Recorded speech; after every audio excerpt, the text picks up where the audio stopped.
Prime Minister, it's been about a year since the border crisis erupted. The ceasefire is holding up. Thailand has halted discussions on the border issues as Cambodia sought UN talks on the maritime dispute. What is being done? What efforts are being made to restart border talks? Thanks, Avril. I think it's 1 year since we start the fighting, and also about 7 months after the second ceasefire, 27th October. You're right, the ceasefire is halt. Also, it's remained fragile because troops, thousands of troops, are still stationed face to face along the border. There's no yet the measure for de-escalations on the troop, with regard to troop. Also, the main root cause of the dispute has not been resolved, which is the sovereignty, territorial integrity based on the international laws, on the agreed convention and treaties that we have on both sides, which is the international border. This can be solved by implementation the existing mechanism we have, including the JBC, the MOU 2000, and others.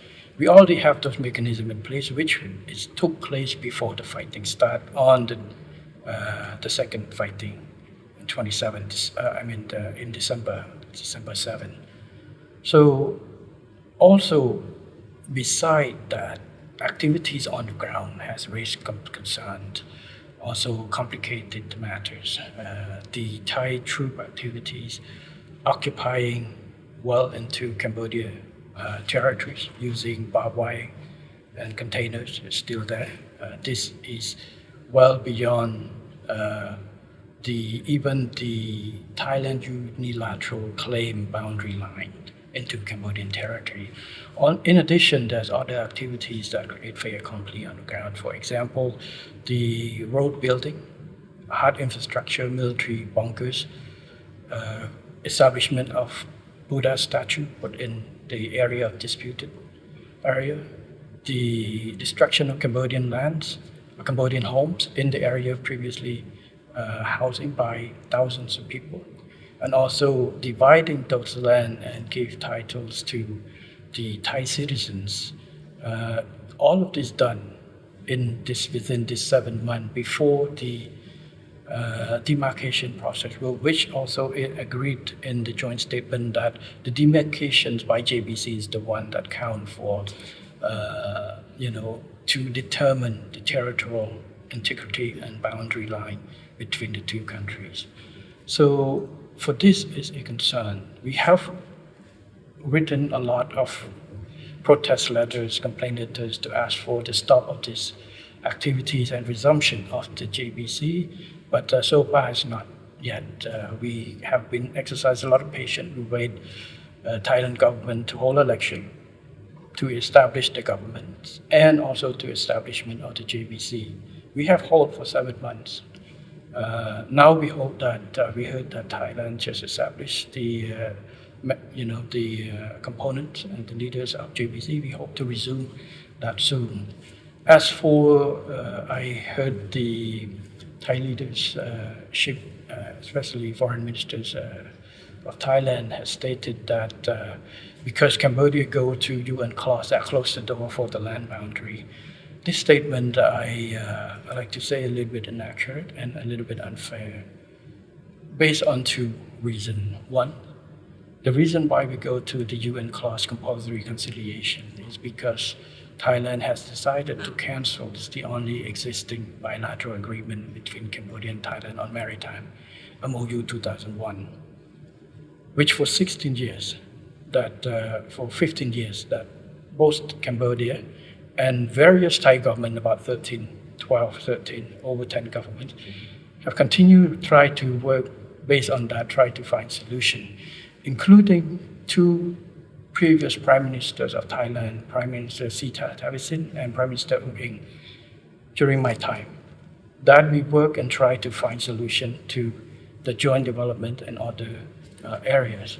But unfortunately, after our warning, our request that Thailand not to cancel the MOU 2001, Thailand government continued to cancel anyway. So we have no choice but to go to the conciliation Second, there's no conditions, no agreement or anything before. There also seems to be misalignment between Thailand and Cambodia on what the UN talks should focus on. Thailand wants to focus and discuss the redrawing of maritime boundaries, Yes. while Cambodia wants to focus on the joint development of these overlapping areas. As a gesture of goodwill, might Cambodia consider I think at this- confining the scope of discussions to a resolution on maritime boundaries? I think this point is too early. We need to go on, agree on the process of appointing the judge. Now we are working on the chairman. We have nominated two of the judges each side, and we need the chairman of the 25th judge, and we're still working on So that. confining the scope of discussion for now is not something Cambodia It's would not consider. something that we have posed up to proposal for delimitation and the demarcations, delimitation and also the joint development area for the decisions. But like I say, for now at this stage, let's focus on getting the process moving. And also, it should not be a condition because the KL statements that we signed in October 20, KL Declaration, which witnessed by President Trump and Prime Minister Anwar. And also the joint statement said both sides agreed to conduct the demarcation on the land boundary. There's nothing in there said condition on what we agree or not agree on the method to use on UN clause. So it makes sense that we resume this to solve the border issue so that we have over 20,000 people that can go back home and also the border can be demarcated. This is the cause of the dispute. Any areas that we can resolve, let's resolve it. We want peace. I think Thailand's want peace also, and this is why we want to have the method to do based on international law, existing mechanism that to do. You recently also met with the Chinese president in Shanghai. Yes. What concerns were shared with you on the border conflict? I think for the Chinese leaders, it's always expressed, the support for both sides to find ways to solve peacefully. I think that is the main message, the same as a lot of international leaders who want us to solve on that and also based on the international laws that we have. Because if we don't follow the international law, we don't follow the rule-based order, how are we going to be acting as nations under the roof of United Nations, conflict resolutions? This is a position of Cambodia. What role do you see China playing in perhaps helping to resolve the border dispute? I think China has played a very active role from the beginning, joining the US and also Malaysia in the first ceasefire on 28th of July, and also has organized some informal meeting between our ministers of foreign affairs and Thai counterpart. The latest one is the Fujian Consensus, all about finding ways to build a confident building measures to de-escalate the issues. So I think China can play a role in that also. The foreign ministers, the defense ministers, they've met their Chinese counterparts. How did that meeting come about? Who initiated the 2+2 meeting? I think that's on the agreement that we had with China. This is bilateral matters. Was it something that was initiated by Beijing? The last visit by President Xi Jinping to Cambodia last year also take the ways to improve our cooperations. So that is another measure to step forward. And next year is going to be 3+3, adding the Ministry of Interior and the Ministry of Public Security, I believe, in China. So that to improve cooperation in diplomatic, in defense and security. How useful are you finding those mechanisms of discussions? I think it's to increase the focus on the area of priority. I think there's nothing wrong about it. There's always, it's to show that the emphasis to strengthen the focus on certain areas. I think this is a plus for both countries. We have this arrangement with Laos, with Vietnam, and others. And Cambodia also recently took delivery of Chinese tanks as well as smaller Chinese warships. What is Cambodia looking at in terms of procurement going forward? I think defense capabilities improvement is just part of any country's. We have worked with China for a long time, and this is the old agreements that we have just delivered this year. We have going to have exercises with China for just like an annual exercises and others, and also training engagement with China, the same as we have with US, with Vietnam, with other countries. We have bilateral agreement, bilateral cooperation with various countries. You also recently met with the FBI Director, Kash Patel. That's correct. Can you share more details on the pledges to expand cooperation? What does that entail? The cooperation between Cambodian security agencies, especially the National Police with the FBI, has been, for decades. We have worked together on counter narcotic, counter human trafficking. Now with the new threat from online scams, cybersecurity, it's a scope that we have to work together because the nature of crime now is cross-border. They're leveraging on technologies and others. So this requires that Cambodia work with our international partners, including the FBI, to increase cooperation and tackle the common issues. Does that include on intelligence sharing, greater cooperation on that as well? Yes, for security, in order to tackle on certain criminal network, you need to share intelligence, so information. It's the same, it's different terms you use. It's the information or intelligence, it's up to you, but it's the information sharing, the cooperation that build trust and also allow countries to work effectively together to tackle. I said it's cross-border. It's cross-border is mean one in Cambodia and one in the other countries. We have to deal with both organizations in order to eliminate this more effectively. So this is what our discussion is about. Cambodia works with the US. It also works with the Chinese on these issues. Do you think the US and Chinese have to work more closely together? Because to your point, this is a transnational issue that no one country can solve alone. Yes. Of course, President Xi Jinping, President Trump just met. Secretary Rubio is in Beijing talking to Foreign Minister Wang Yi to organize presidency visit to the US. These are bilateral cooperation. Both countries already have. In international realm, yes, it's going to have to be a cooperation, multinational cooperation, including the US and China. We're going to host the international conference on online scam. There will be participation from China and, the US FBI. I invite the delegation from FBI to join, and Director Kash Patel, he said that he's going to send senior delegations come to visit. These are the cooperation to tackle common issues, go well beyond geopolitics. This is for the interest of all countries. Criminal network can attack countries that they don't have alignment with political. Anything they can exploit, they exploit.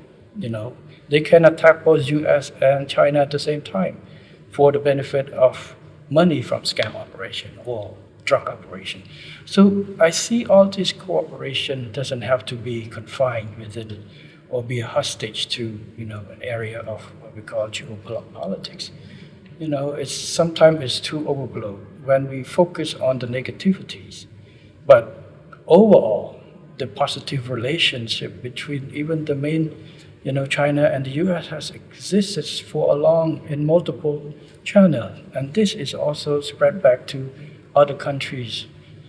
All the countries in ASEAN has diplomatic relationship with both countries. I was in China last week talking to Chinese leadership, including President Xi Jinping,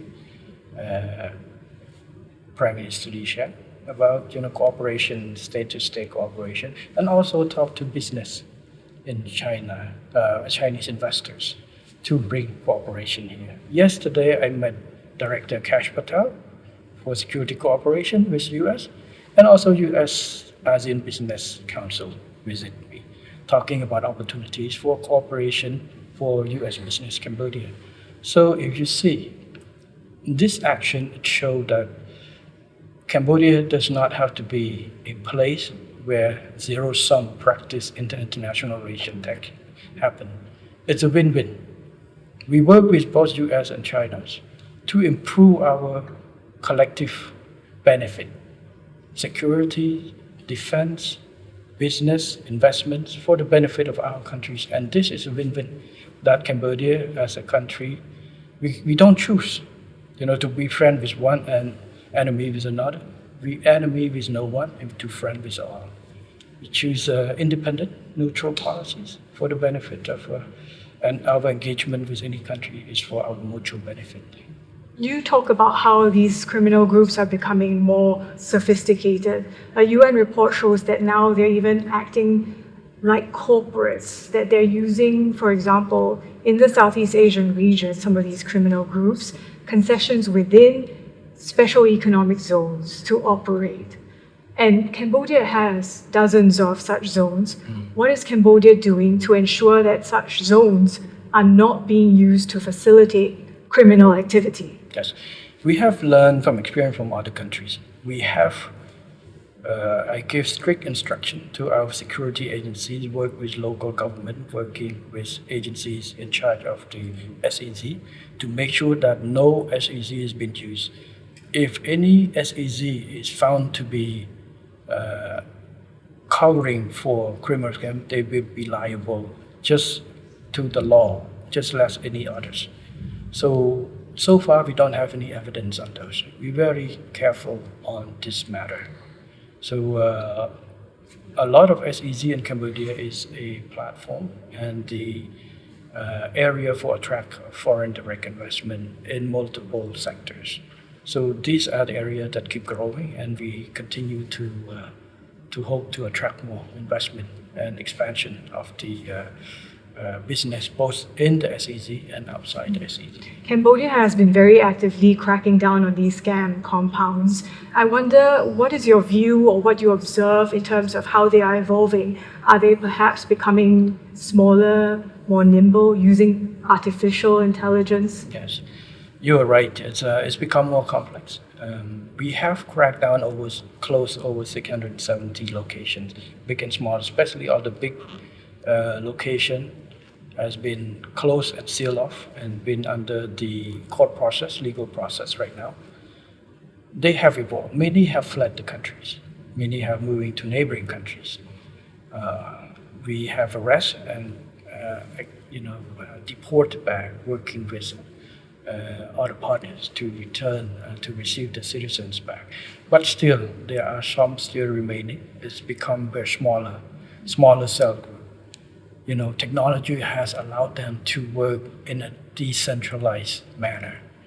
But this we also tackle the step we issue we create new law that put the liability, hold also the property owners, for example, rental houses, to be accountable also if they found to be engaged or facilitate the scam online. We have issued the sub-decree that for any houses or apartment unit that found to have multiple occupants without authorization and is also subject to liability. And also we work with local government and public to give us information to try to crack down. It's more complex than the centralized location. But we will be committed, and we are committed to continue to crack down on this. And we have seen the result. We will make Cambodia become an area that's not easy or worth to stay for scam online. This is what our commitment, and we will continue to do so. To your point, this illicit wealth has been channeled into the real estate construction sectors, and what you have alluded to in previous conversations, the black economy. How worried are you that there are some within Cambodia that might not want to see the issue of scams going away? Well, it's what they want is one thing. What the government need to do is the other. It's our obligations. If you ask people what they want, a million people have different needs. But they have to conform to a law, conform to a legal basis. We are committed to promote good businesses, allow people to live, allow people to make business in a transparent and legal ways, not scamming others people. So if they want is one thing, but what they take action is another. If just have a desire is no, it is not wrong, it's not illegal. But if you take action to get engaged or facilitate scam or any illegal activity, you'll be responsible and subject to the law. And Senator Lee Yong-pak has been sanctioned by the US for forced criminality. Senator Kok An has been sanctioned by the US for hosting human trafficking. How fair do you think these US actions were? I think it's a personal matter on that, and both senators have engaged legal team to fight the legal battle in order to clear their names. You're saying that Cambodia remains committed to fighting this issue of scams. Yes. So how far is it going to go in taking action against elites that are being linked to criminal activity or scams? We have taken action against a number of officials. For example, we had removed 3-star general, 2-star general, 1-star general that found to have evidence that found to link with that. We have taken charge, even dismissed governors, police commissioners of provinces that is inactive against that type of work. So there are more investigations to go on that we are dealing with this. So would you say that the US action, would you care to weigh in on whether you think it was fair action? It's a matter, we'll see the result after the court or the defense team will define. It's not me, it's not the court. It's the evidence of the US government that plays on, and it's the defendant who have, due process that hire the lawyers to go and try to defend on that. For me, the government, we have trying to find whatever the evidence we have that to make an assumptions. But for this case, I cannot comment who's right and who's wrong, because it's still now, the two senators say it's unfair. We don't know what the list is put on, the sanctions put on. So the legal team has the challenge. So even the U.S. court who take up this court probably is not yet know who's right, who's wrong until after hearing the evidence from both sides, if they were to take the court. We have other government officials that also pursue. It's a due process. It's their right, that just because they have a prosecution, they need to have the rights to defense.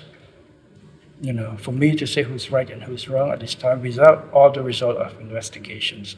Our agencies are looking to different, cases. I'm not comment on which cases and cases. Some cases involve in, government officials, some cases going businessmen and others. We have take action against Oknyas and a few others that we found to have this evidence, especially when we work with our partners, the FBIs, that have evidence and others. So this is what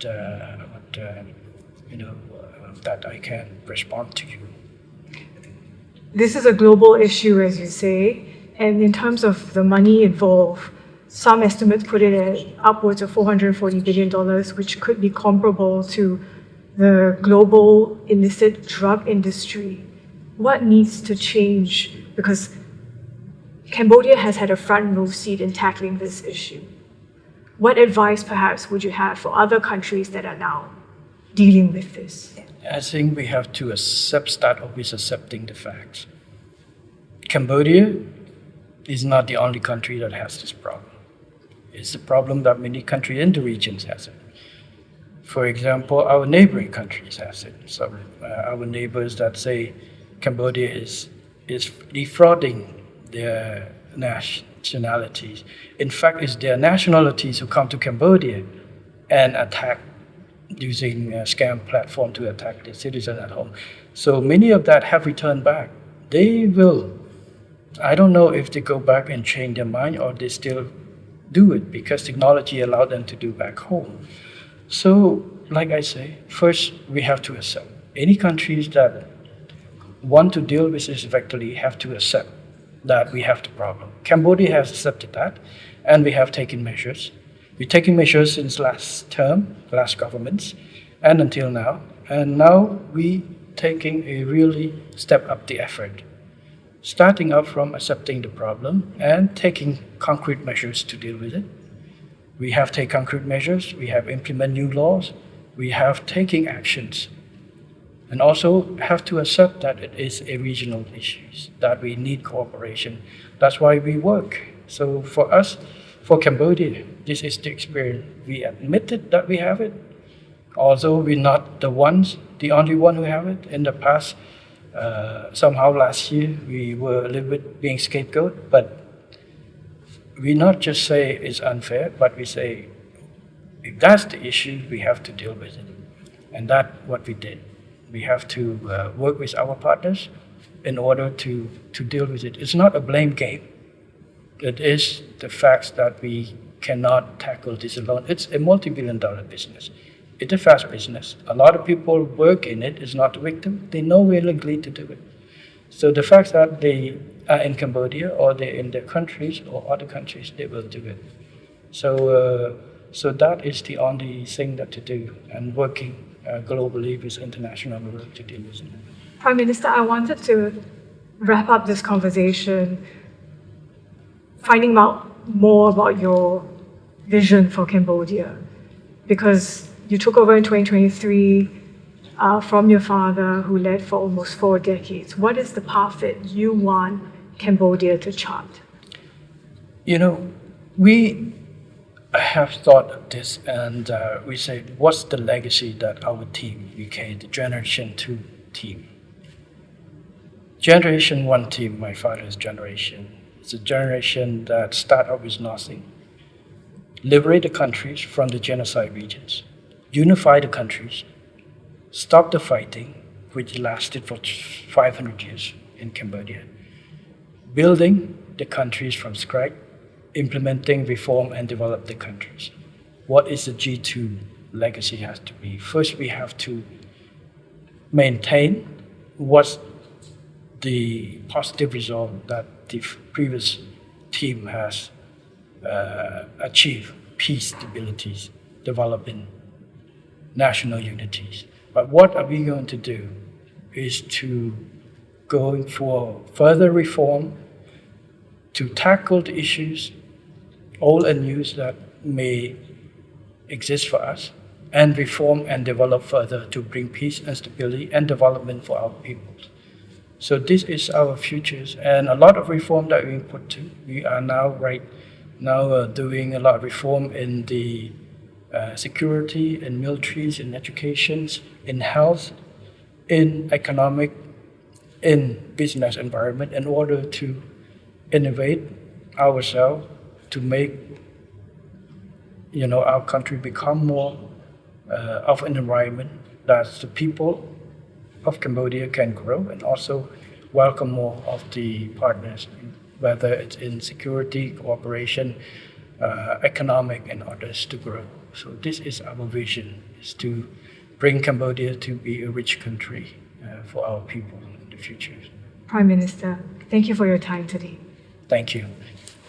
Thank you. Thank you.